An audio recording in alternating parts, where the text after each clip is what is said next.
Donc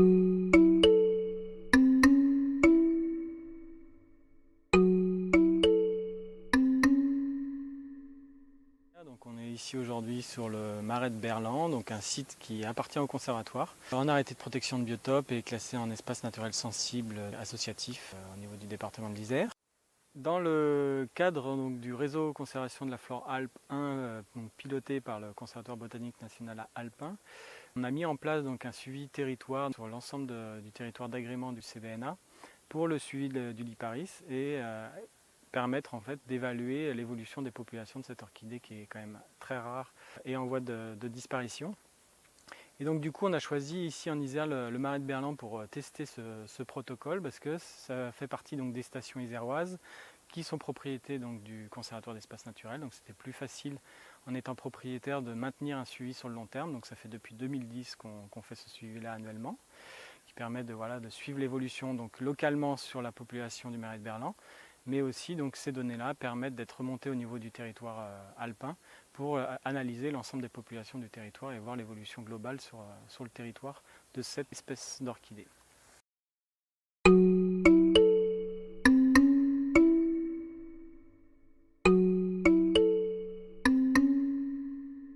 Le réseau conservation, c'est un réseau qui a été créé à l'initiative du CBNA en 2008 et qui regroupe une bonne vingtaine d'acteurs de la conservation en Rhône-Alpes et en PACA, donc sur le territoire du CBNA en fait, sur 7 départements. Et donc le but premier, c'était de mettre en place des protocoles qui soient communs à tous les acteurs, des protocoles de suivi des espèces patrimoniales qui soient communs à tous, pour qu'on arrête de faire chacun un protocole différent dans son coin, et pouvoir analyser les données récoltées à l'échelle d'un territoire assez large. Donc il y a à peu près 25 partenaires qui participent au réseau conservation, sachant qu'il y a les 3 parcs nationaux, donc Vanoise, Écrin, Mercantour. Il y a 5 conservatoires d'espaces naturels.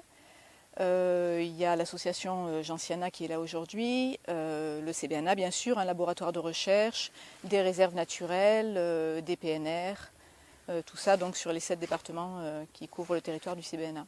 On a mis en place des protocoles communs sur à peu près une douzaine d'espèces. Donc il y a plusieurs niveaux de suivi, mais sur ce suivi qui concerne vraiment l'ensemble du territoire, on a à peu près 12 espèces qui sont couvertes, dont le Liparis, dont par exemple le chardon bleu, l'orobanche de Bartlingue.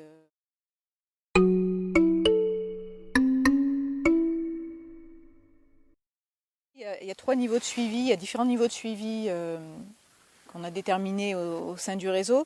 Et le niveau minimal, c'est le niveau territoire. Donc là, on est sur un suivi territoire. Et l'idée, c'est de déterminer donc sur un certain nombre de stations du territoire l'aire de présence occupée par l'espèce au sein d'une zone prospectée, la zone prospectée étant toujours la même.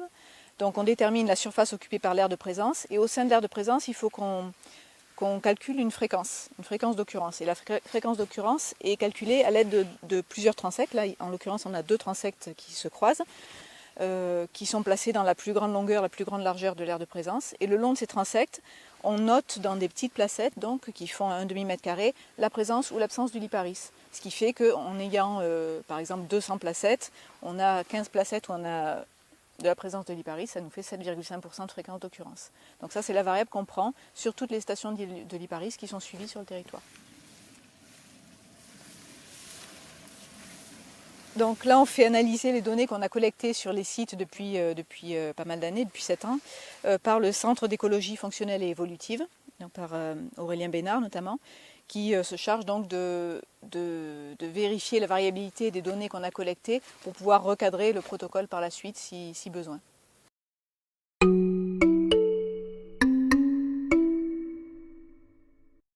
Donc, le suivi a permis d'adapter un petit peu la gestion sur cette parcelle-là qu'on voit derrière nous. Dans le sens où au tout départ, on n'avait qu'une fauche tardive avec exportation de la matière à peu près à partir du 15 juillet. Et puis la parcelle étant assez riche en fait en matière organique et puis en éléments minéraux, et du coup vous voyez avec le développement assez important du roseau, on a décidé d'essayer d'appauvrir en fait le milieu pour restaurer un milieu plus favorable au Liparis de Loisel. Donc on est passé à une fauche de printemps pour pouvoir donc un peu essayer de réguler en fait la pousse des roseaux. Et puis on maintient donc la deuxième fauche donc plus tardive avec exportation de la matière, pour justement continuer à appauvrir le milieu et évacuer le maximum de matière et permettre d'avoir un milieu assez ras qui ressemble à un bas marais alcalin typique de ce type de marais qu'on retrouve ici.